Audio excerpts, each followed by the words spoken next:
અને શુભેથી એન આયુર્વેદ ચેનલમાં આપનું સ્વાગત છે.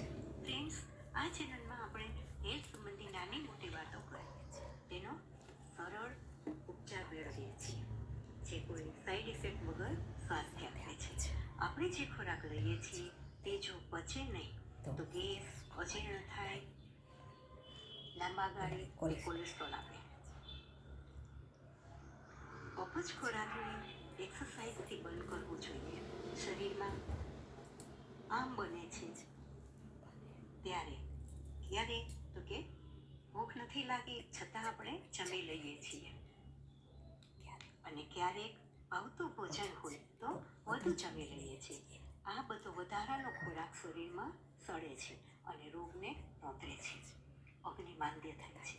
ત્યારે આયુર્વેદનો એક અદ્ભુત પ્રયોગ છે. કોઈ ટેબ્લેટ કે કોઈ સિરપ ના બદલે આ નાનો પ્રયોગ કરી સ્વસ્થ રહી શકાય છે. આપણા ઋષિઓ કહી ગયા છે કે ભોજનાગ્રે સદા ભક્ષણમ લવણ આદ્રકમ. જમતા પહેલા સિંધો મીઠું અને આદુનું સેવન અદ્ભુત પરિણામ આપે છે.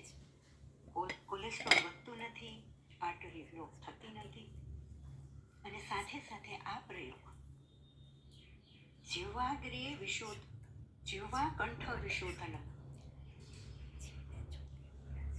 જીભને ચોખ્ખી કરે છે અને અવાજને સુધારે છે. સાથે સિઝનલ શરદી ઉધરસમાં પણ રાહત આપે છે. સાંધાના દુખાવા મટાડે છે, બ્લડ સર્ક્યુલેશન સુધારે છે અને શરીરમાં વાત કફને સંતુલિત કરે છે. 1 ઇંચ જેટલો આદુનો ટુકડો તેને સમારી તેમાં સિંધવ મેળવી જમતા પહેલા તેનું સેવન કરવું અને સલાઈવા તેમાં ભળે તો આપણા ખોરાકને પચવામાં મદદ કરે છે. ફ્રેન્ડ્સ, પ્રકૃતિમાં બધી સમસ્યાનો ઉપાય છે.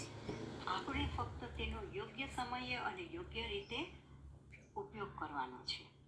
આ રીતે સેવન કરવાથી જઠરાગ્નિ પ્રદીપ્ત થાય છે, અગ્નિ સંતુલિત હોય તો સ્વાસ્થ્ય આપોઆપ મળે છે. મિત્રો, આવા સરળ અનુભૂત પ્રયોગ માટે ચેનલને લાઈક કરો, શેર કરો અને સબસ્ક્રાઈબ કરો. મારો ઉત્સાહ વધારો.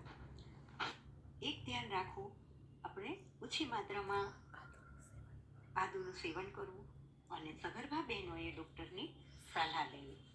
મિત્રો, સ્વસ્થ રહો એ જ શુભેચ્છા.